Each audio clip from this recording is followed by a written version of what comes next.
Jésus. Jesus is Lord. Ayele o ibosi o. Ayedori kodo kuyeni mo.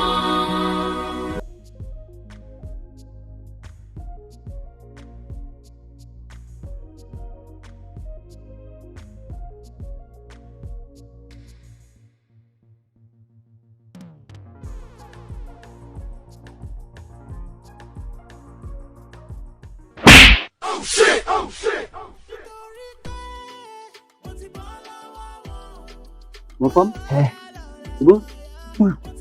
Pourquoi tu attends pour un monsieur vous et je suis là-bas? Oui. C'est petit badon.